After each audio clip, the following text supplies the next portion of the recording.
Olá, boa noite a todos, iniciando mais uma live com o psiquiatra Ricardo Gomes. Pessoal, estão conseguindo me escutar bem? O pessoal está entrando, os seguidores que você iniciou o vídeo ao vivo. Ricardo Lugon está entrando, Ricardo já me mandou convite. Cristina Royer, seja bem-vinda. O pessoal está entrando, vou aceitar aqui a entrada do Ricardo. Ricardo, iniciando uma live incrível. Oh, meu amor! E aí?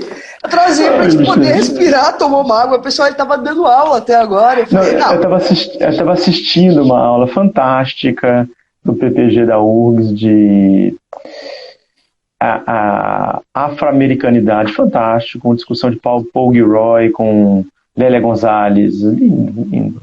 Aí, bom, valeu, realmente foram 10 minutinhos importantes para jogar água no corpo. Claro, não tem nenhuma urgência, né?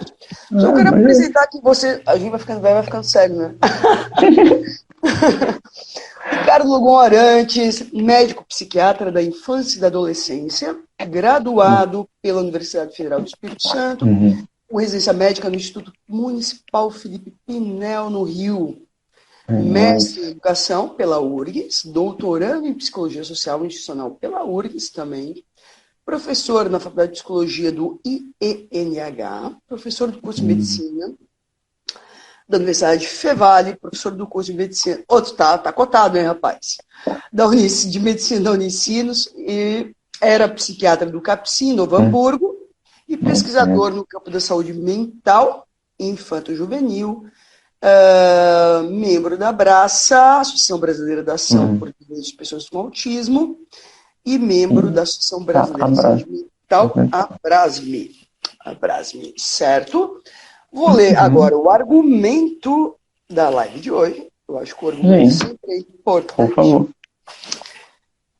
A incidência do discurso médico na educação, a sustentação das políticas de educação na perspectiva inclusiva, hoje, sob ameaça, demanda uma problematização qualificada dos discursos provenientes do campo da saúde e da medicina, que incidem sobre os discursos e as práticas pedagógicas. Importantíssimo. Eu quero fazer depois uma pergunta fatal para a gente iniciar a live. Debateremos e provocaremos questões sobre a incidência do discurso médico no campo da educação, buscando avançar na radicalidade da perspectiva da escola regular para todos e para todos. Veja, preâmbulo inicial, pergunta fatal, Bom, o que acontece hoje no campo da saúde mental infanto-juvenil? Uma certa divisão que é marcada pela própria história da construção dos campos, tá? Lembro, na época que eu estava em Paris, e retomo aí, então, por exemplo, o pai da educação especial, chamado Jean Tard, para quem não sabe, pessoal, veja, essa história é importante, porque o pessoal acaba sendo um campo muito minado, e acaba ficando um campo muito obscuro, porque, veja, de um lado nós temos o nascimento da educação especial a partir da psiquiatria, fundamentalmente a partir de Philippe Pinel, no caso do Selvagem d'Aveyron, Victor d'Aveyron, quando é levado para o Instituto de Surdos Mudos em Paris, e tem uma cena, para quem quer acompanhar a discussão, do filme L'Enfant Sauvage, do Truffaut, em que aparece uma cena onde vem a pergunta, uma interrogação. Bom, ele se tornou idiota. Veja, ele se tornou idiota porque foi abandonado, ou ele foi abandonado porque era idiota? A pergunta que eles se colocam, que é sobre um tanto... Quer dizer, qual é a etiologia da questão, certo? O que acontece a partir daí? As crianças com deficiências passam a ser... Deixa eu só fazer uma parte. E a outra importância que teve... Ricardo, deixa eu fazer uma parte. Você sempre é delicado, pessoal. Deixa eu fazer uma parte. Vai, Ricardo. Tá. Porque Ricardo, a importância que teve também o caso do Vitor, né, do menino de Aberron, porque na época eles estavam, os debates sobre o humano estavam muito quente e ele seria um exemplo meio zoológico mesmo do humano natural, né? Tinha essa importância também, ele alimentava essa expectativa de um humano que foi criado longe da cultura. Então rolou no zoológico mesmo, encontramos finalmente um humano que foi criado longe da cultura, e como é esse humano natural, né? Então também teve a importância de Vitor ter sido trazido na Paris nessa condição, e se não me engano no meio de uma pandemia, eu lembro que era um momento difícil assim também da história. Mas é preciso lembrar também, retomando a história, o Pinóquio também foi retomando agora as histórias do imaginário, que constitui o imaginário que nós temos hoje. Pinóquio também era apresentado como uma aberração, assim como o Vitor também. Lembra que as madames parisienses iam visitar Vitor como se fosse o selvagem. O selvagem. Humano selvagem, né? Então, tá, e aí você estava falando do nascimento da psiquiatria. Então, a partir daí as crianças, veja, a partir da escola obrigatória em Paris, que vai criar uma massa de excluídos e uma massa de incluídos, vão surgir as escolas especiais. Eu fiz essa pesquisa em doutorado, os casos mais graves eram enviados para os hospitais psiquiátricos, e os casos menos graves, foram na realidade Paris, tá? Então, eu acabei de pesquisar, retornando ao doutorado, eram encaminhados para as classes especiais, né? Veja, até chegar onde a gente chega, e aí preciso lembrar um outro filme que trata da questão das deficiências de uma maneira geral, o filme, eu acho que Meu Pé Esquerdo, eu nunca sei se é o Meu Pé Esquerdo ou Meu Pé Direito, em que esse menino ficava, que era a realidade dos deficientes ficarem trancados em casa, escondidos, ou retomando, quer dizer, como se não houvesse lugar, lembrando um livro do Smith Pessotti, né, sobre a questão da deficiência. Bom, teve muito chão e muita luta para chegarmos na condição atual de inclusão de todos na escola regular, certo? Aliás, vamos falar o que aconteceu hoje, né? Hoje, né, ministro da Educação, eu nem vou meter especialmente as palavras, mas falou que é insuportável, inviável conviver, e são 12% de pessoas com deficiência que não têm condições. Então, quando a gente acreditava que a ética só andava para frente, né, a ética não tem catraca. Dá para caminhar para trás também. Então a gente precisa estar muito atento do que aconteceu hoje nesse campo. Né? E o retorno a gente não está imune. Jamais. A gente está atento a isso. Né? Mas tem uma coisa engraçada, deixa eu também pegar um fio na coisa do ITAR, que eu acho que é muito preciosa, e tem a ver com a história do Pinel também, e a análise que a Gladys Swain vai fazer. Né? Série de conversa que dá para ter, mas eu gosto quando ela fala que os métodos desabaram sobre os princípios. Né? A ideia original de Pinel, de que na loucura haveria um núcleo de razão, é interessante. Né? Só que eles se empolgaram tanto no detalhamento do manicômio, que nas obras finais do Pinel parece que esqueceram dos princípios. E que eu acho que Ittar preserva muito bem quando ele coloca as 4 metas no trabalho. Eu acho que a contribuição do Ittar foi a generosidade de ter escrito o processo, eu acho que isso é bonito também, ele deixou registrado. Eu acho que foi Montessori que... Você leu os relatórios de Ittar, pessoal, está publicado num livro da Lucy Banks Leite, tá? Onde no final do livro constam os relatórios do Jean Ittar. E acho que foi a Maria Montessori que recupera, eles ficaram esquecidos um tempão, esses relatórios, se não me engano foi ela, que depois recupera e traz para o debate, mas a coisa, eu não vou lembrar literalmente, mas as metas que o Ittar coloca para o trabalho com o Vitor são muito interessantes. Aliás, a única meta que falha um pouquinho era a meta de fazer ele falar, que era uma meta mais, talvez, instrumental. Mas, se não me engano, as outras 3, 4 metas eram metas muito sensíveis, muito bonitas, assim. e que eu acho que são uma inspiração da gente não de perder os princípios de como mas de como o Ittar faz a formulação de ampliar a sensibilidade, eu acho que é um termo interessante. Então, mas vamos lá. Agora vamos problematizar. Pergunta falada de novo. Nem gosto. Vamos lá. O que o Ittar tenta fazer? Transformar o selvagem no humano. Ele tenta fazer a moda Procrusto uma ortopedia comportamental. Por isso que ele usava métodos de reforçamento e de punição. Para quem assistiu o filme do Elefante Selvagem, do Truffaut, deve lembrar que em algum momento, quando o Vitor erra, ele tranca Vitor num quarto escuro, né? Bom, e quem de alguma maneira faz uma escuta de Vitor, a sua maneira é a Madame Guerrin, que era a governanta. Tanto que, de alguma maneira, o enlace de Vitor é com ela. Veja, o que a gente vê nas APAES? Agora eu vou te provocar. O que a gente vê? O estado da arte de hoje, tá? Eu já fui supervisora de CAPSI infantil, já dei supervisão em APAE. O que a gente vê? E aí a minha pergunta é... Porque é um terreno minado, Ricardo, e é o samba do crioulo doido. Primeiro, qual é o critério que faz com que uma criança vá para papai? Porque é interessante, quando a gente entra no campo da educação especial, e acabei de escutar uma colega falando de uma situação de uma paia aqui. O que eles fazem? Testagem para produzir diagnóstico, certo? Para encaminhar para a escola, tá? Veja, então, quer dizer, quais são os diagnósticos que imperam nas APAES da vida? E aí eu acho que também retomar a questão histórica da APAE é importante. Tá? Me parece importante, certo? O que impera lá? Diagnóstico de deficiência mental, deficiência intelectual, é o diagnóstico das deficiências. Agora, segunda pergunta, qual é o critério que faz, por exemplo, que uma criança então seja encaminhada para um CAPSI?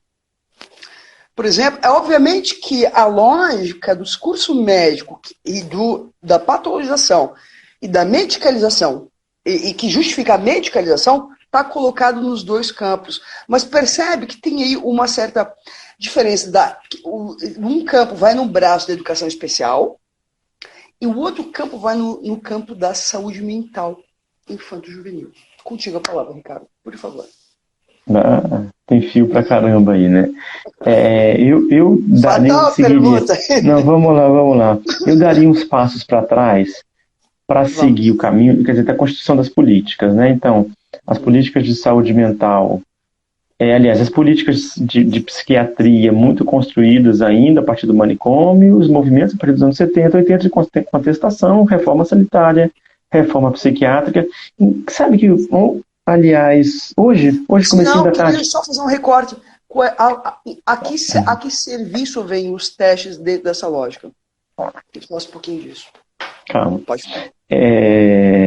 E até estava fazendo uma reflexão interessante, assim, do quanto a ideia de CAPS-I é adultocêntrica, porque é como se fosse uma versão infantil. Os CAPS são criados como serviços substitutivos do manicômio. Você coloca um I e naturalmente surge né?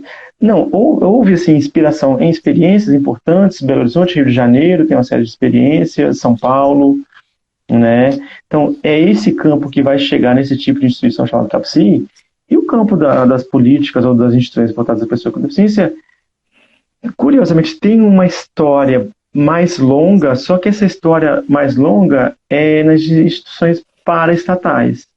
Ainda que o Instituto Nacional dos Cegos, né, os primeiros movimentos ainda criados por Dom Pedro II, sejam instituições, a APAE vai nascer fora do seio do Estado.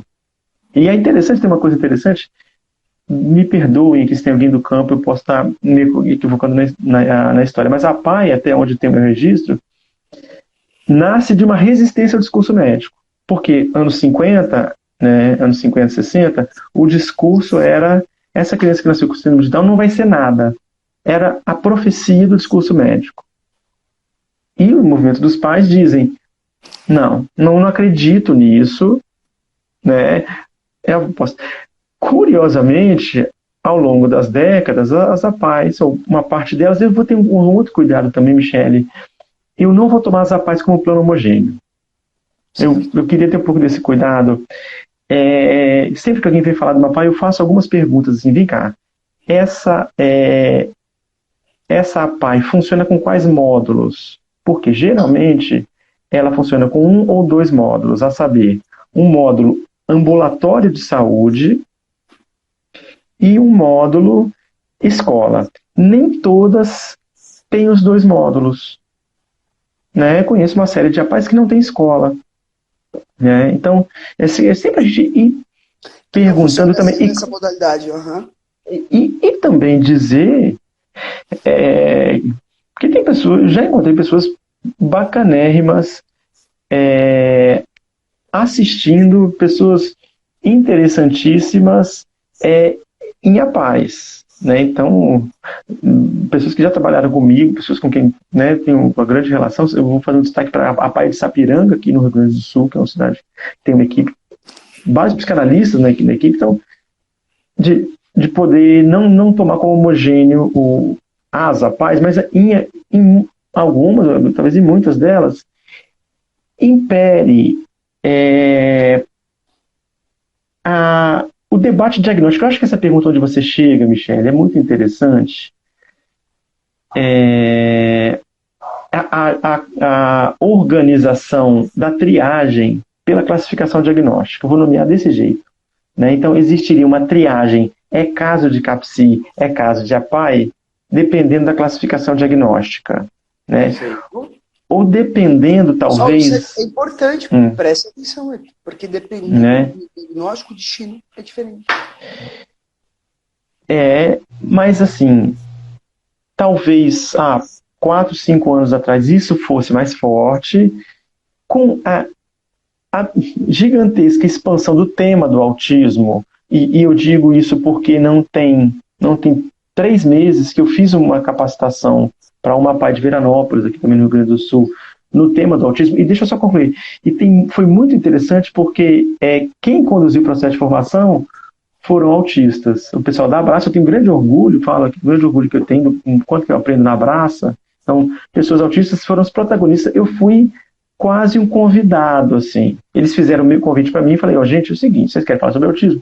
Vamos chamar as pessoas autistas para falar. E foi bárbaro, eu fiz 1, 2 aulas e eles conduziram boa parte do processo. Então, eu acho que nos últimos 4, 5 anos o tema do autismo explodiu, e eu tenho até um texto no blog da Abraça em que eu faço essa discussão se CAPS é lugar para autismo ou não, e eu digo no final que o lugar do autista é onde ele quiser. Né? Não, eu acho ruim, acho delicado. Mas eu acho que é o seguinte, a gente acaba entrando num mocelema, que eu acho que a grande pergunta é quais são as práticas que conduzem à exclusão e quais são as práticas que conduzem à inclusão. Vou te falar uma coisa, tá? Vou dar um exemplo assim, muito fino e bonito. Eu tinha um projeto na clínica escola há 20 anos atrás, em que nós recebíamos em grupo, modalidade de grupo, pais, crianças e adolescentes separadamente, certo? E aparece um menino cadeirante. Potência aí. Aparece um menino cadeirante. Os encontram às 19 horas, 7 da noite. E esse menino é levado pelos pais, 14 anos, Ricardo, de pijama. E os próprios adolescentes indagam, cara, tu veio de pijama pro grupo? Ele diz assim, mas quem escolhe a minha roupa é a mãe. E os próprios adolescentes do grupo dizem assim, como assim, cara? Tu já tem 14 anos. Como assim? A tua mãe escolhe a tua roupa? Veja, ele é apenas deficiente físico. Não movimentava as pernas, certo? O que aconteceu? E aí vem toda uma questão aí, enfim, imbricada em torno disso. Ele vai para casa e diz, mãe, a partir de hoje eu quero tomar banho sozinho e quero escolher a minha roupa. Qual foi? Na hora, eu era coordenadora do serviço da clínica escola, onde eu, na universidade, dei aula mais de 10 anos. A mãe me liga e diz assim, eu não vou mais levar ele, porque ele começou a ficar mal educado. Veja, por que eu estou dando esse exemplo, Ricardo? Porque eu acho que, de alguma maneira, as instituições acabam também entrando nessa lógica de ficar a serviço da demanda dos pais, numa certa infantilização dessa criança que tem alguma dificuldade, assim, a instituição muito refém da demanda dos pais, Né? E eu acho que a pergunta fundamental é como é que está a questão, né? Porque assim, quando se fala assim, né, no argumento, a radicalidade da perspectiva da escola regular para todos, mas não é só uma perspectiva da escola, é a perspectiva de um mundo que seja para todos e para todas. Gente, quantos cadeirantes vocês viram hoje? Quantos deficientes visuais vocês viram hoje? Quantos surdos, mudos vocês viram hoje? Na rua, hoje. Para quem está assistindo, é uma interrogação. Quantos tu viu, Ricardo? Responde no chat aí. Bota lá no chat. Bota lá no chat. Da notícia, quantos autistas viram hoje? Onde é que esse povo tá, gente? E é interessante, eu lembro de uma colega do mestrado que tinha vindo da China, falou, na China, nem na rua você vê muito menos, né? Ainda menos aqui no Brasil. Né? Lá, assim, você quase comemora quando encontra um cadeirante. Então, sim, eu acho que, Michele, você toca num ponto importantíssimo aí de que inclusão e acessibilidade é sobre todos nós. Né, tornar o mundo possível para os diferentes modos de habitar o mundo. Né? Então, foi uma provocação, já que o tema era sobre incidência já botaram ali, médicos, nenhum, o pessoal está respondendo. Então, obrigado, Helenice. Né? Então, já que o mote era sobre educação, eu estou tentando fazer essa afirmação, né, de que as políticas de educação, aliás, inclusive não precisam agir. A gente tem um equívoco que se reproduz muito no nosso campo, de que as políticas são para agir sobre a criança. A galera que está no chat, vamos fazer live interativa aí. Quantas pessoas sabem Libras? Quem sabe Libras aí? Claro. Entende? Então, eu acho que essa provocação... Quantos locais têm rampa para a entrada de deficientes? Né, e contar de uma situação do CAPCI, do que eu dei uma espiada na galera, não tem ninguém no CAPCI aqui. Deixa eu dar uma espiada aqui. Acho que não tem ninguém do CAPCI que eu trabalhei. Mas essa história é linda de contar. Uma adolescente surda que a gente acolheu, a gente levou quase um ano para conseguir intérprete. Né? A gente fez umas tretas aí importantes.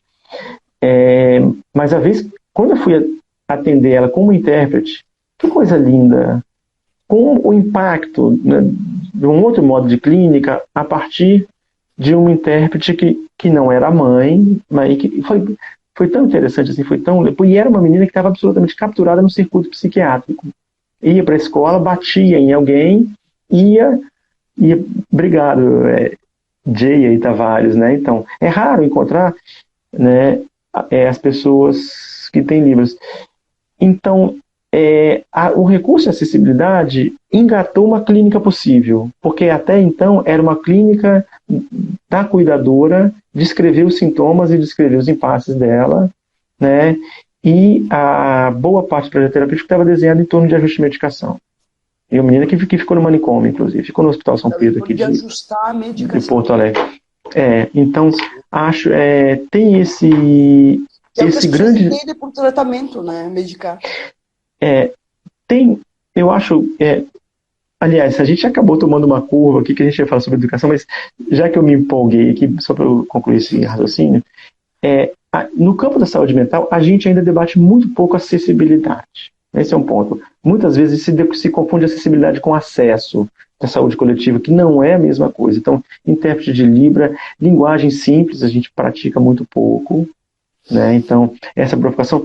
Por outro lado, no campo das pessoas com deficiência, ainda a coisa está muito ligada ao acesso à consulta psiquiatra/psicológica. Então, existe todo um outro mundo que a gente vai tentando fazer pontes para fazer esse diálogo. E se o acesso fosse confundido com o direito a ter um médico psiquiatra que dê um diagnóstico, uma professora auxiliar na escola. O professor auxiliar na escola tem um outro fio, tem uma outra conversa aí também, que é a questão do laudo. A gente pode chegar lá também. Não, mas Ricardo, então, já que a gente entrou nisso, vai. Não, mas assim, rapidão. Tá. A gente tem uma situação histórica, pessoal, que não está resolvida, que não avançou. Nós não temos crianças cegas nas ruas, nós não temos deficientes físicos nas ruas, nós não temos sujeitos com deficiência. Esse povo não está na rua. Eles estão ou eles estão em instituições, ou eles estão Não, mas tem aí uma certa musculação, que é uma marca histórica da questão. Atualmente a gente vive um ponto, Ricardo, grave, que cada vez mais, Ricardo, nós vimos imperando uma lógica na escola regular. Vi que tem professoras de escola regular aqui assistindo a nossa live de hoje. Levanta a mão aí. Cada dia que passa, nós temos mais crianças que frequentam a escola regular, ou que a escola acaba sendo o dispositivo que vai agenciar um diagnóstico e que vai agenciar uma medicalização das crianças. Veja, essa população absurda, lembrando um dado da Anvisa, para quem está assistindo, 27,6% da população brasileira de crianças atualmente estão medicadas no período escolar. Aquela pesquisa da Anvisa, sabe? Acho que é 26,7%, se eu não me engano. Estão medicadas e, portanto, diagnosticadas. Diagnosticadas e, portanto... 26%, 1 em 4. 26%. 26,7%. Dados da Anvisa. 1 em 4. Ricardo tá... Não, sim. Não sei. Eu te mando o documento da Anvisa. Sim. O relatório da medicalização, do Fórum de Medicalização, acho, não é? Tudo bem. Tá, há processos importantes de medicamentalização aí. Mas a minha pergunta é, veja, nós já não temos a inclusão dessa galera que tem um dano real no corpo, tá? Uma deficiência visual, uma deficiência física, e você tem uma outra galera que está sendo diagnosticada violentamente, a torto e a direito, e medicada também. E agora, a notícia de hoje? Do ministro? Sim. Assim, a gente de alguma maneira está numa direção do retorno para a criação das classes especiais. O que tu me diz sobre isso? Assim, já tem, quer dizer, o lobby já é forte, e não somente é um lobby da direita, queria dizer. Alguém do estado do Paraná aí, o lobby da Zapaz. Do Paraná aí, levanta a mão, por favor, eu boto aí no chat. É uma live interativa hoje. Aliás, eu vou ter certo cuidado também, de novo, né, de não generalizar, mas o lobby em torno da educação especial segregada no Paraná é forte e banca parlamentares e movimentos importantes. Não, há uma disputa política e, né, hoje esse grupo ocupa um lugar de protagonismo na condução das políticas, né? Então, poder dizer isso. E vou incluir também Marcos Mion. Tu falou na live anterior. Marcos Mion, que agora tá na Globo. Defensor. Tá, então a briga é grande. A incidência da sociedade, o espetáculo das políticas públicas é maravilhosa. É total. Eu lembro da história que eu contei na outra live. Então, deixa eu só fazer um fio de alguns circuitos. Esses circuitos se encontram, mas tem o circuito do que eu vou chamar dos descabentes, que são lançados à neurologia. Isso é o que eu estudei no mestrado, né? O circuito dos descabentes não gira necessariamente em torno desse ou daquele diagnóstico, mas de perguntas e leituras que algumas professoras fazem em torno de crianças que produzem nelas estranhamentos. E não é TDAH, não. Eu usei o termo descabentes e eu queria também dizer, aliás, acho que isso é interessante, essa discussão que tem se é psiquiatra que medica mais ou neurologista que medica mais, inútil essa discussão. A questão é, o profissional que prescreve, ele está sozinho? Se ele está sozinho, a chance dele prescrever é enorme. Acho que esse é um ponto sensível. Então, a questão pode ser até um pediatra. Se ele tem uma equipe em torno dele, a chance dele iniciar uma medicação é menor porque ele tem uma equipe para trocar. E talvez esse seja o viés dos neurologistas. Os neurologistas geralmente estão sozinhos. Eles não compõem equipes. Né? Então, mas eu acho que tem uma discussão também importante, cara. Um texto mas deixa eu só concluir também. O achado da minha pesquisa é que a demanda para a neurologia não se constitui necessariamente no sintoma, mas em leituras sobre o modo de algumas famílias criarem suas crianças. O discurso da falta de estímulo, o discurso do trauma da criança que via as brigas em casa. Então, as hipóteses caminhavam nessa direção e ainda assim o recurso era para o neurologia, para o neurologista. Eu lembro de uma fala muito que o neurologista iria convencer a mãe de que aquela criança tem algum problema. E acho que tem tudo a ver com o tema da live, a incidência do discurso. Porque a escola não tinha, de alguma maneira, conseguido convencer. Isso é legítimo, aliás, isso é difícil, né? De que aquela criança tinha alguma questão e necessitava de cuidados. A autoridade médica encarnada do neurologista iria ser a pessoa que iria dizer aquilo para a família. Então, um dos circuitos é esse. O outro circuito, né, não vou colocar eles... deixa eu só concluir. Não vou colocar como um circuito totalmente paralelo, porque eles vão se cruzando. É o circuito do acesso aos recursos da educação especial.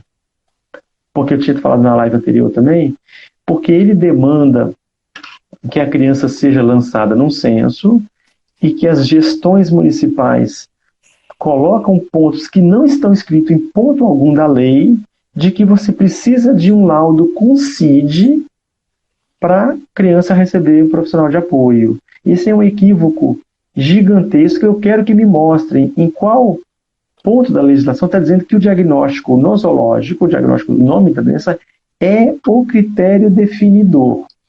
Antes de qualquer pessoa responder, o censo escolar que a escola precisa preencher faz algumas categorizações. Deficiência visual, foi o que eu falei na live passada, deficiência visual, que é facilmente reconhecível, deficiência auditiva. O problema são as deficiências, entre aspas, invisíveis, e que gera angústia no professor. E aí, a falsa imperiosidade de um laudo, né? Então, essas são as maneiras como o discurso das classificações. E o ponto, deixa eu só avançar mais nesse ponto antes de eu te devolver a palavra. A Convenção do Direito da Pessoa com Deficiência diz que o nosso esforço de classificação não tem que recair sobre as pessoas, mas sobre as barreiras.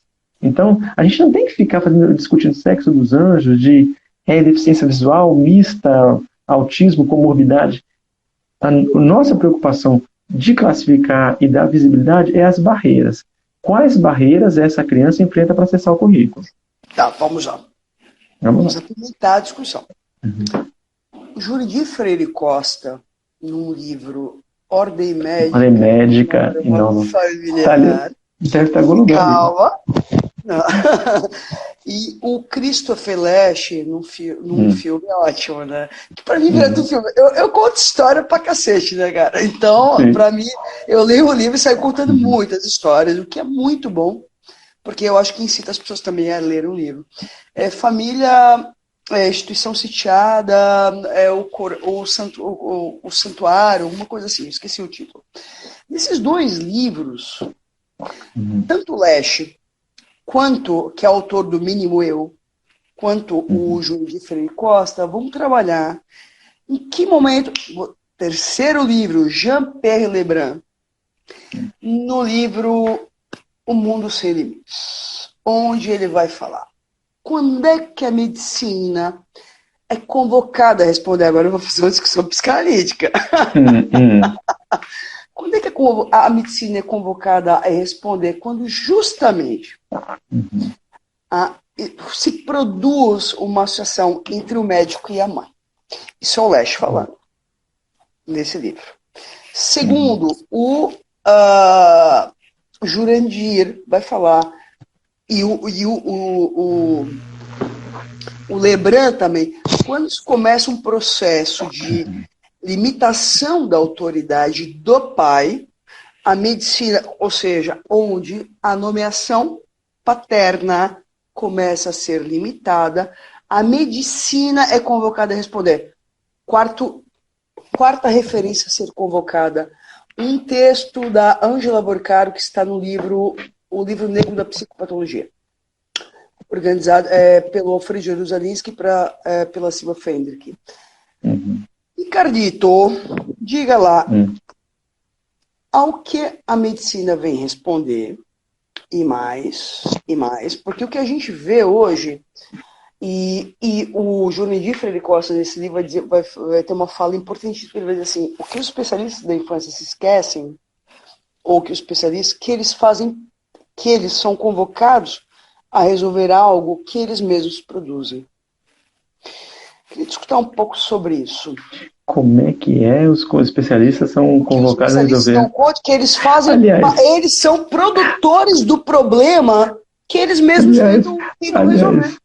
A gente pode repetir essa mesma frase na perspectiva étnico-racial, dizendo que os homens brancos de Wall Street estão sempre resolvendo os problemas que eles mesmos criaram, né? A economia tem muito a ver com isso também. Eu lembrei também, eu gosto muito desse livro, é uma baita referência para mim, vamos botar a dica, então, Ordem Médica e Norma Familiar, do pai Jurandir Freire Costa. Mas outro leio também História da Psiquiatria no Brasil, que também está indicado aí. Sim. E lembrar Juliano Moreira, o nosso pai preto da psiquiatria, que entrou na faculdade de medicina com 13, 14 anos, chupa gurizada, gênio. E foi o cara que recebeu um Einstein no Brasil. O Einstein veio, né? O Einstein, quando veio para o Brasil, fez questão de se encontrar com o Juliano Moreira. Morreu na miséria, morreu fodido na vida. O Juliano Moreira fundou a colônia de Genvi dentro. Então, tá. Antes que eu me perca, tem uma questão, acho que também, dessas econômicas e políticas, de que essa aliança da medicina com o poder imperial visava uma estratégia interessante, porque a família imperial não conseguia, quando veio para o Brasil, não conseguia, ela sempre perdia a batalha com as famílias detentores de terras. Né? Essa explicação, esse caminho do Jurandir é muito interessante também. E ela começa a fazer essa aliança com a medicina de trazer e transformar as crianças em soldados da saúde.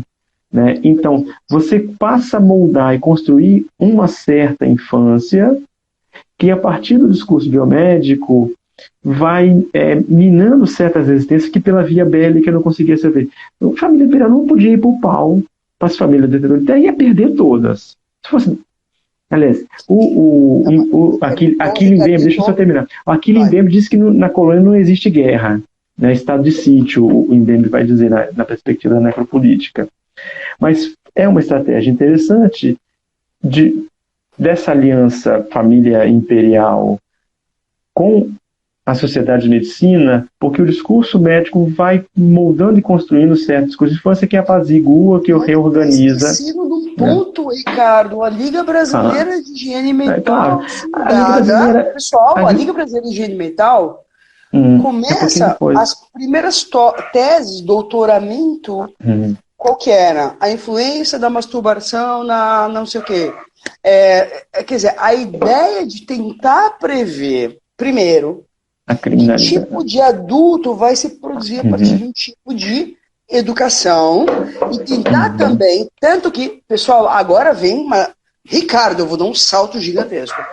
Tanto que a partir daí, veja, está em 23, né, 1923, é a partir daí que começam justamente as propostas de proibir a miscigenação, e que também vai dar origem ao que vai estourar lá na década de 50, quando a gente chama de nazismo.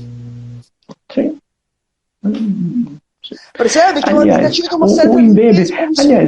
Calma, mais um ponto. César Lombroso, que vai... Olha, desculpa, Ricardo, que é um tema que me é muito caro e eu também sou muito seu velho. Vamos lá. César Lombroso, quando vai criar o tipo lombrosiano, bom, quem era a população que estava numa situação de rua? Índios, negros, mestiços, ou ia para o hospício ou ia para a cadeia, certo?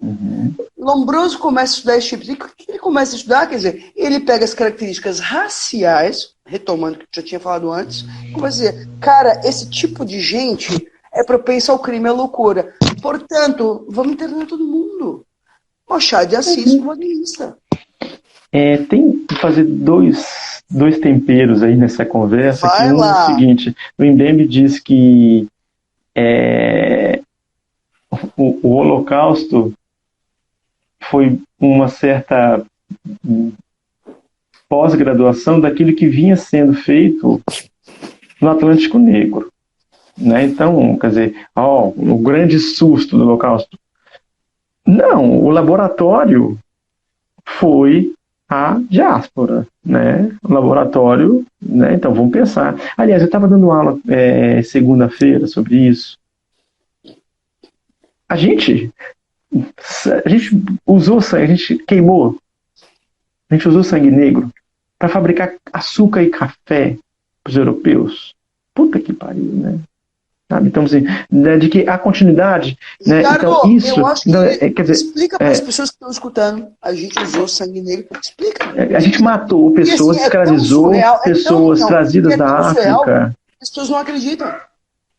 né? Aliás, olhem, faz uma brincadeira, olhem o brasão da República Brasileira, um pezinho de café, um pezinho de tabaco, né? O brasão da República ali, pezinho de café, pezinho de tabaco, atrás dele ali. Então, boa parte da atividade econômica à custa de corpos negros trazidos da África para dar café e açúcar e fumo para os europeus. Através da escravização, né? Sim, tombamento dos corpos. Porra, vamos falar desse bagulho aí. Né? Então, há uma continuidade dessas práticas. Eu recomendo o texto do Achille Mbembe, Necropolítica, né, que vai falar. A história do Foucault é muito, muito francocêntrica e diz: sim, na Europa você tinha regimes de biopolítica, mas aqui nas quebradas, ele fala uma coisa muito interessante: você só tem guerra quando os dois lados se legitimam. Quer dizer, sabe quando um não quer, dois não brigam? Para ter uma guerra, e a Primeira Guerra, a Segunda Guerra, os dois lados se reconhecem. Na colônia não tinha guerra, né, porque o colonizador não reconhece o colonizado como um ente válido. Então, é o que ele chama de estado de sítio, ou estado de exceção. Né? Então, Claro, o Brasil... né? O Brasil vinha dessa história. Eu estou publicando um livro agora pela editora Galma que a gente está trabalhando só essa questão. Né? Então, vinha dessa história, um dos refinamentos da Liga Brasileira de Higiene Mental, a noção de prevenção da criminalidade. E eu vou dizer uma coisa, deixa eu só dizer uma coisa, e que aparece ainda, gente, em 2021, em alguns programas ligados à primeira infância. Claro. O Terra Plana lá, se você assistir alguns discursos dele defendendo o PIN, eu não vou queimar o PIN, não. O PIN é a primeira infância melhor, que deu origem ao Criança Feliz, quando o Terra Plana foi ministro do Desenvolvimento Social. Mas várias entrevistas dele diz: o PIN vai diminuir a criminalidade. Em 2021 a gente escuta isso, essa ideia de corrigir os males sociais governando a criança e os seus pais. Né? Claro. Então a gente tem que ter um puta cuidado com isso. Né? E lembrei de criminalidade, lembrei do Rinaldo se chama Adultos Privados, Crianças Públicas, que vai discutir a questão. Uhum. E eu lembrei de uma outra coisa que acho que ficou perdida lá atrás, a gente lembrar de que conceito de infância que a gente está fazendo. Né? E a psicanálise é grande parceira nisso, em afirmar a criança na condição de sujeito, né? Sujeito psíquico e sujeito de direito, né? E do desafio do quanto as nossas práticas ainda são adultocêntricas. Né? Por exemplo, eu vou fazer uma crítica a nós dois aqui. Boa parte da crítica aos processos de medicalização são adultocêntricos. Os estudos os estudos com a participação de crianças como vozes ativas falando sobre os remédios, meia dúzia. Entende? Então, eu vou fazer uma fala sábado na Sociedade Brasileira de Medicina, Família e Comunidade, super feliz, e vou trazer isso também. Ricardo, eu acho que a gente entra numa questão importante, veja. Existe aí um discurso social que determina e, de alguma maneira, organiza o laço social da cultura dentro de uma determinada época, certo? Sim. Certo? Ao contrário do que tu diz, adultocêntrica, me parece que hoje nós vivemos uma sociedade infantolocêntrica, em que a criança, como His Majesty Bebê, Vossa Majestade Bebê, passa a ser a mola propulsora de todo o movimento, de todo o discurso social. Vide o discurso dos pais, vive o discurso da escola, tem aí uma certa lógica, e aí retomando uma frase do Otávio Caligares, que ele vai dizer, na modernidade, as crianças estão a serviço de dar sentido à vida dos adultos. Tanto que se tornam alvo, e aí é interessante, né, porque não é sem efeitos, porque é uma criança tão idealizada. Quando Freud, em 1914, escreve a Introdução ao Narcisismo, Introdução, ele retoma o quadro do Arthur Drummond, onde ele vai falar numa cena, o quadro, qual é a cena? A mãe passando um carrinho de bebê e uma cena em Londres. Para tudo. É a mãe e o bebê passando. Para tudo.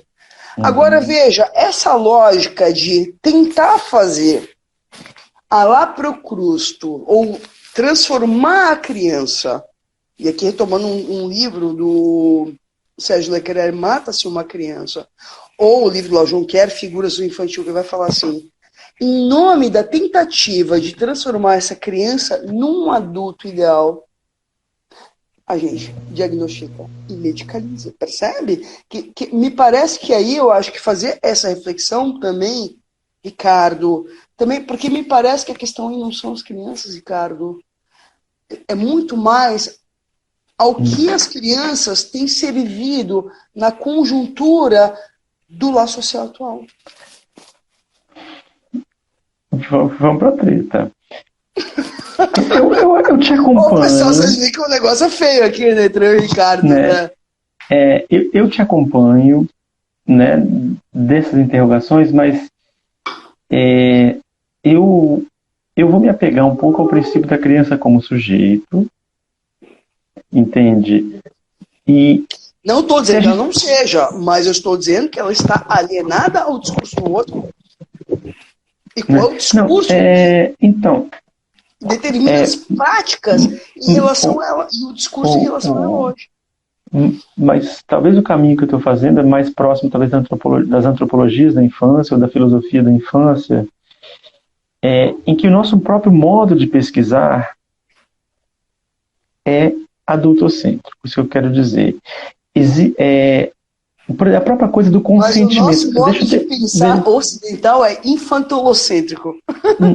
A gente vai ter uma discordância nisso aí, mas tudo bem. Mas o que eu quero dizer é o seguinte,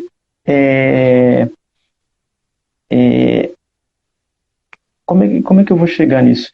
A própria noção de consentimento para pesquisa, que os comitês de ética valorizam bastante, né, às vezes trabalham em polaridades. Criança, quer dizer, 17 anos e 11 meses, ela é incapaz, né, quando essa nuance, incapacidade de responder, de oferecer consentimento. Eu entendi, Ricardo. Eu entendi, me veio uma luz agora. Eu entendi o que tu está falando. Claro, que calma, que nessa lógica, veja, que nessa lógica do adulto, de tentar transformar essa criança na criança do ideal, a criança da realidade não é escutada, não é levada em conta. Isso. Perfeito, lindo isso. Entende. Então, os modos de pesquisar, de você pedir consentimento, claro, de você desenhar a pesquisa, é absolutamente em cima de uma criança ideal, não da criança concreta, e as ferramentas de se comunicar, de acessar, e realmente de ouvir o que elas têm a dizer na experiência concreta de tomar medicação, são poucos, não tem pouquíssima pesquisa. Não vou ser injusto com a minha queridíssima Luciana Calimã. Acho que você sabe quem é, né? Claro. Luciana Calimã está em Portugal, linda. Claro. Capixaba. Orgulho capixaba. Parceiraça, não. Eu não ia perder. Então, a minha outra querida Michele Servo, né, que pesquisa bastante isso também. Então, tem uma série de pessoas olhando para as antropologias e como você consegue pensar. Pessoal, um texto super bonito para ser lido. Tu lembra do título? Tá. Eu não lembro agora. Tem um monte dela, não vou lembrar qual agora.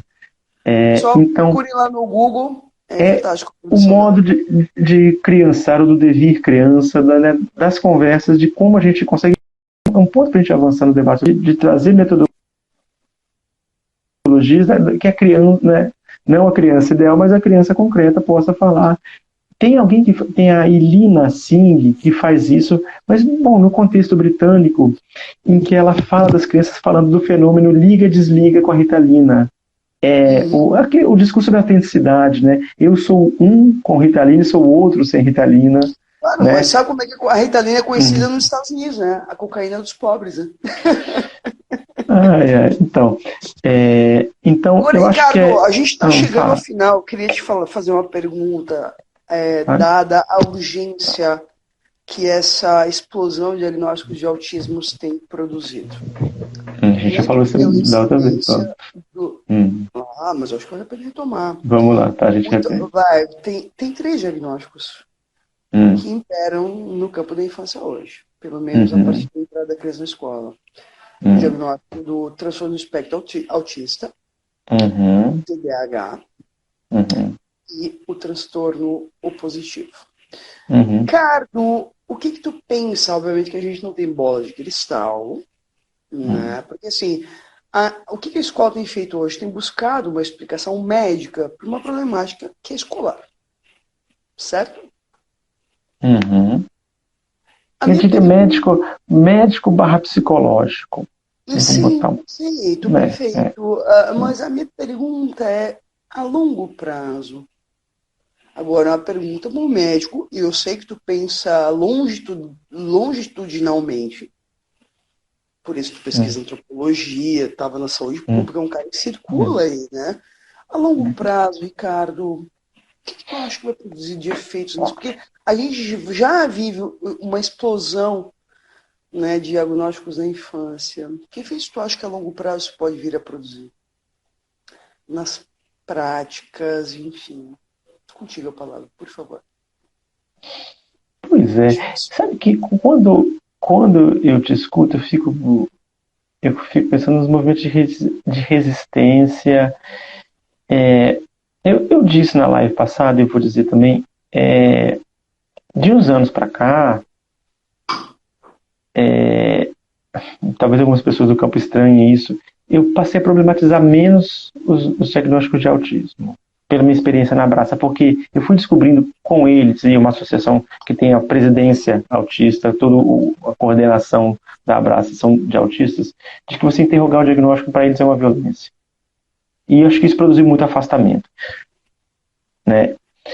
Sim, temos uma epidemia de diagnóstico. Deixa eu só dar um dado curioso, vamos estender um pouquinho, mas que é interessante.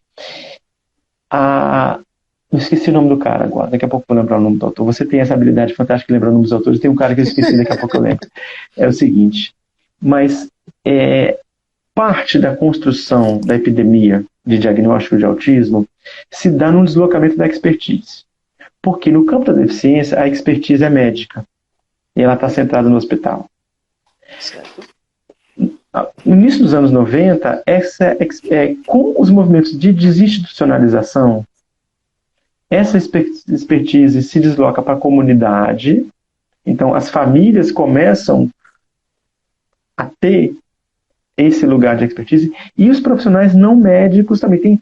Tem um paradoxo muito interessante na constituição da epidemia de autismo, da epidemia de diagnóstico de autismo, é que a expertise sai da figura do médico. O discurso, não só a atribuição formal de anunciar a classificação diagnóstica, mas os conhecimentos fonoaudiólogo, fisioterapeuta, psicólogo. Então, curiosamente, onde você tem um processo de autismo. Não, mas é um paradoxo, porque curiosamente, onde você enfraquece o discurso médico, né, você constrói uma epidemia de diagnósticos. Então, acho que é um dado interessante, porque não necessariamente essa noção de imperialismo médico vai se sustentar. Você tem um deslocamento de expertise. A internet foi um grande motor.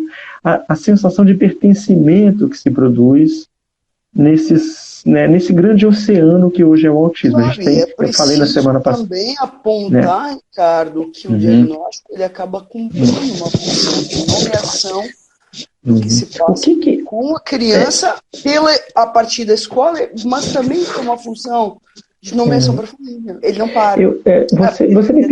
Você me pediu uma coisa meio ingrata de querer adivinhar o futuro. Não vou tentar, não. Mas eu vou fazer uma proposta.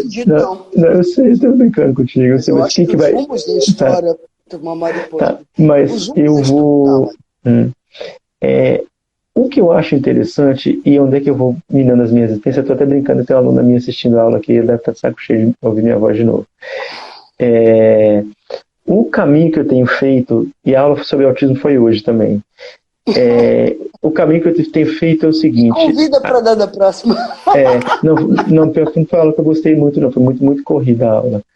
É fazer uma fratura na ideia de autismo como doença, para autismo como modo de habitar o mundo, e olhar para as barreiras de comunicação, barreiras de atitude, barreiras de linguagem, que o nosso mundo produz para a existência delas. Então a ideia de prevenção de autismo passou a ser bizarra para mim, porque parece que é uma condição indesejada de existência. A gente tem que banir o autismo do mundo, é estranho. Entende? Vou lá. Ricardo, então deixa eu apimentar uma coisa importante. Eu tenho vários assuntos. Eu vou falar primeiro, de fato, a nomeação produz uma condução e uma direção. Veja, muitas crianças que às vezes não são autistas e recebem uma nomeação de autismo acabam se tornando. Esse é um ponto. Calma, Ricardo. Polêmico, bem polêmico. Não, juro pra ti, eu posso te dar inúmeros exemplos clínicos. Veja. Bem polêmico. Ricardo Lugon. Tá, a gente discute isso no outro momento. Você tem uma lógica de que, veja, Ricardo, porque diz, a psicanálise fala da constituição do sujeito, mas tá esquecendo o seguinte, quando a psicanálise fala da constituição do sujeito, o que ela tá falando? A função parental, ou o que constitui uma criança, é uma função de nomeação, de o que Lacan vai chamar função simbólica. Dependendo, Ricardo, como uma criança é nomeada, isso radicalmente determina o destino dela. Ponto. É assim que a psicanálise pensa. É assim que a psicanálise pensa, tudo bem, tá. Perfeito. Agora, veja, tu tá falando uma outra coisa, que é o preconceito que a gente tem sobre a diferença. E que é lindíssima a reflexão. Esse é o ponto. Importantíssima. Porque o que acontece? Porque se a gente entra nessa lógica de ter preconceito com a diferença, a gente vai ter a gente vai tentar fazer uma ortopedia de todos. Vamos transformar o deficiente físico, calma, em caminhante, vamos transformar o cego em vidente. Quer dizer, é quase como o que o Lacan, num texto chamado, acho que no Agressividade em Psicanálise, quer dizer, transformar numa sociedade todo mundo um bando de iguais. Tá. E aí fudeu com a sociedade, fudeu com a cultura.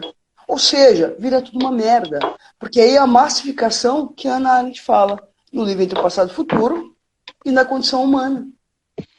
Ou seja, vai lá. Eu acho que tem um caminho aí, quando você disse que produzir autismo, e a gente precisaria de um pouco mais de tempo para desenvolver, não vou fazer agora, mas é o seguinte, essa pressuposição de que autismo é sofrimento é problemática. Tá? Mas isso tem a ver com preconceito, não tem a ver com autismo. Ok, beleza. Isso, então temos uma grande convergência aí. Porque muita gente, o ponto é o seguinte... uma lógica de menos-valia, assim como... Né? Isso. É a família que não... eu não tenho família do ideal do laço. Eu me sinto menos. Essa é a lógica. Então me parece que a questão não é só autismo, é o preconceito com a diferença. O preconceito com a diferença é um ponto. E quando eu vou problematizar e fraturar a ideia de que autismo é um transtorno, uma doença ou algo a ser tratado, porque você perde o contexto. Quer dizer, a experiência de uma criança autista branca de classe média é muito diferente de uma criança autista preta de pobre de periferia. Então, e as opressões e as exclusões, as portas que se fecham, produzem boa parte do sofrimento. Então, o quanto a gente tira o foco do autismo versus não autismo para as crianças concretas e os seus recortes, gênero, raça, etnia, condição social, culturas, crianças em situação de refugiada, né? Para poder não presumir que o autismo é equivalente a sofrimento, mas que os sofrimentos se operam também pelo encontro das barreiras. Eu acho que toca num ponto lindíssimo. Eu adoro conversar contigo por isso. Quando a gente começa a estreitar ou a reduzir as possibilidades de lugares sociais que um sujeito pode vir a ocupar, a gente produz uma tentativa de ortopedia.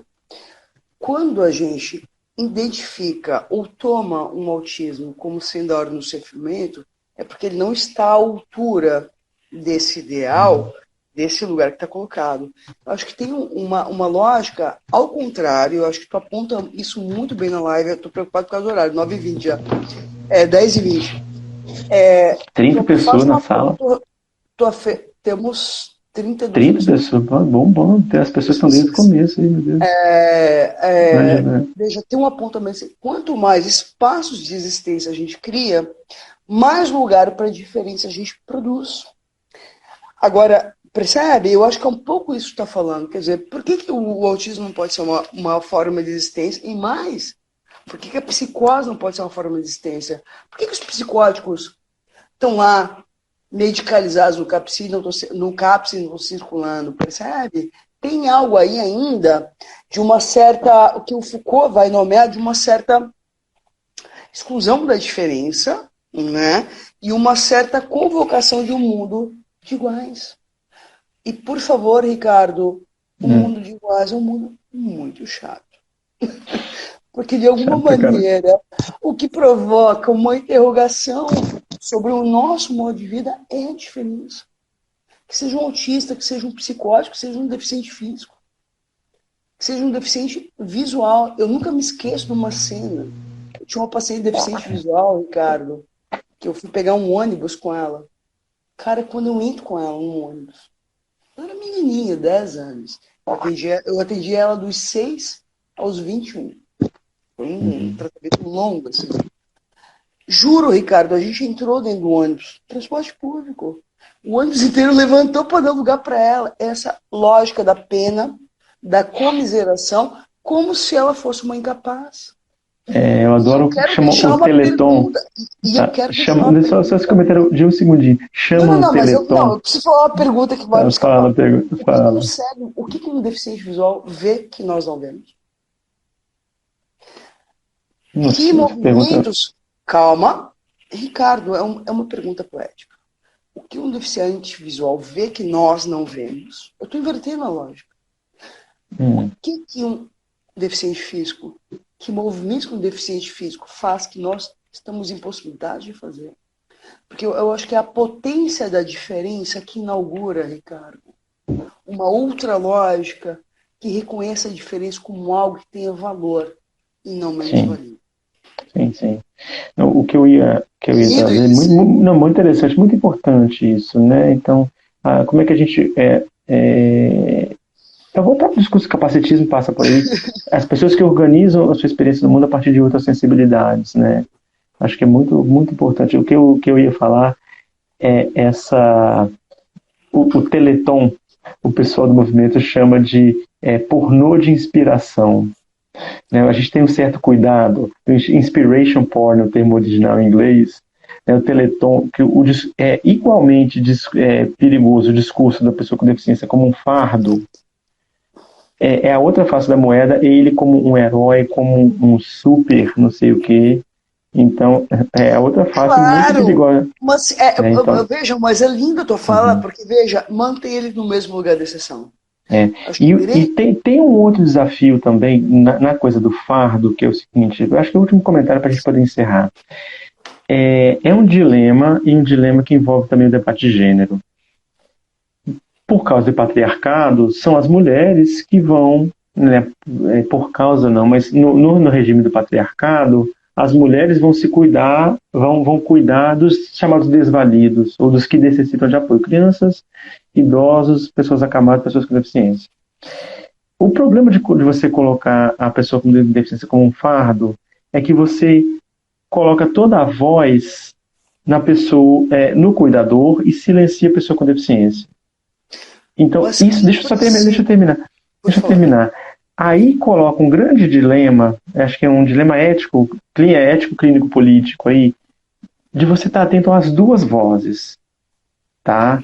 Porque você não pode naturalizar a opressão das mulheres nesse lugar e, ao mesmo tempo, né, não pode silenciar as pessoas com deficiência. É um dilema importante. A pergunta é lindíssima. Por que eu preciso transformar o deficiente em objeto do meu gozo? Para me sentir no meu lugar. Que é um pouco isso que as madames fazem quando vão nas favelas, levar presente para as crianças pobres. Isso. Dar moedinha para o mendigo, quer dizer, a diferença, quando colocada nessa posição de resto, me torna íntegro e me faz gozar. Uau! Isso, é bem por aí, uau! Show forte! Pessoal, que live interessante. Ricardinho, agora que a gente tá no pico da audiência, vamos segurar a audiência, 33 pessoas, faz o propaganda, faz o comercial, faz o comercial. 34, não sai ninguém, não. Pessoal, foi um prazer imenso. Ricardo, eu te agradeço mais uma vez. É sempre muito bom conversar contigo, porque tu também me coloca em trabalho e certamente, né, o que eu falei hoje foi a partir das tuas falas. Te agradeço imensamente. Pessoal, as lives são um bate-papo. O Ricardo é professor da pós em psicopatologia, infância e adolescência do Hospital Santa Catarina. Adoro, dá aula. E também é professor da pós em psicologia hospitalar e da saúde e atuação multiprofissional do Hospital Santa Catarina de Blumenau. O Ricardo está um longa data. Obrigada, Ricardo. Você sabe as primeiras vezes que eu vi o anúncio do curso, eu falei, quando eu crescer eu quero dar aula nesse curso. É verdade. A primeira vez que eu vi, que curso é esse? Pô, um dia eu quero dar aula nesse curso. Eu agradeço. O dia que a Michelle me convidou, eu falei, tu quase ganhou. É verdade. De coração, é verdade.